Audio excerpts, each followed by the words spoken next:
ശബരിമല യുവതി പ്രവേശനം ഉൾപ്പെടെയുള്ള വിഷയങ്ങളിൽ 9-അംഗ ഭരണഘടനാ ബെഞ്ച് ഏപ്രിൽ 7 മുതൽ 22 വരെ വാദം കേൾക്കും. 5-അംഗ ഭരണഘടനാ ബെഞ്ചിന്റെ 7 ചോദ്യങ്ങൾക്ക് ഉത്തരം നൽകുന്നതിനായി ചീഫ് ജസ്റ്റിസ് അധ്യക്ഷനായി 9-അംഗ ബെഞ്ച് പുനഃസംഘടിപ്പിക്കും. 1 മാസത്തിനകം സംസ്ഥാന സർക്കാർ ഉൾപ്പെടെയുള്ള കക്ഷികൾ വാദങ്ങൾ എഴുതി നൽകണം. അഭിഭാഷകനായ കെ പരമേശ്വരനെ അമിക്കസ് ക്യൂറിയായി സുപ്രീംകോടതി നിയോഗിച്ചു. പുനഃപരിശോധനാ ഹർജി നിലനിൽക്കുമെന്ന് കേന്ദ്ര സർക്കാർ സുപ്രീംകോടതിയെ അറിയിച്ചു. പുനഃപരിശോധനാ ഹർജികളെ സംസ്ഥാന സർക്കാർ ഇതുവരെ എതിർക്കുകയായിരുന്നുവെന്ന് സംസ്ഥാന സർക്കാരിനു വേണ്ടി ഹാജരായ മുതിർന്ന അഭിഭാഷകൻ ജയദീപ് ഗുപ്ത നിലപാടെടുത്തു. പുനഃപരിശോധനാ ഹർജിയെ എതിർക്കുന്നവരുടെ വാദങ്ങൾ ഏപ്രിൽ 14 മുതൽ ഏപ്രിൽ 16 വരെ കേൾക്കും. ഏപ്രിൽ 21-ന് മറുപടി സത്യവാങ്മൂലങ്ങൾ സമർപ്പിക്കാം.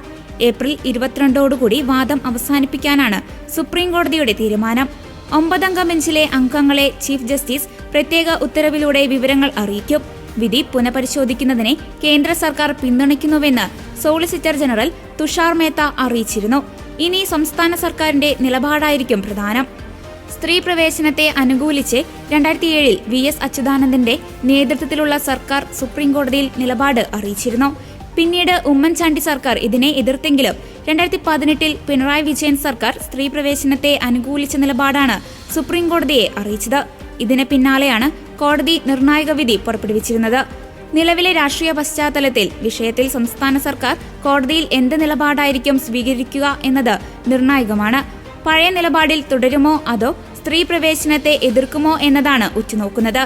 ഇത് സംബന്ധിച്ച ചോദ്യത്തോട് നിലപാട് പറയേണ്ട സമയത്ത് പറയുമെന്നും മാറ്റമില്ലാത്തത് മാറ്റത്തിനെ മാത്രമാണെന്നുമായിരുന്നു CPIM സംസ്ഥാന സെക്രട്ടറി MV ഗോവിന്ദന്റെ മറുപടി. അതേസമയം ശബരിമല യുവതി പ്രവേശനത്തിൽ സർക്കാർ നിലപാട് വ്യക്തമാക്കണമെന്നായിരുന്നു മുതിർന്ന കോൺഗ്രസ് നേതാവ് രമേശ് ചെന്നിത്തലയുടെ പ്രതികരണം. മുൻ നിലപാട് സർക്കാർ തിരുത്തുമോ എന്ന് അറിയാൻ താൽപര്യമുണ്ടെന്നും അദ്ദേഹം പറഞ്ഞിരുന്നു. മുൻ നിലപാട് തിരുത്താതെ ഇടതുപക്ഷത്തിന് മുന്നോട്ടു പോകാനില്ലെന്നായിരുന്നു AICC ജനറൽ സെക്രട്ടറി KC വേണുഗോപാലിന്റെ പ്രതികരണം.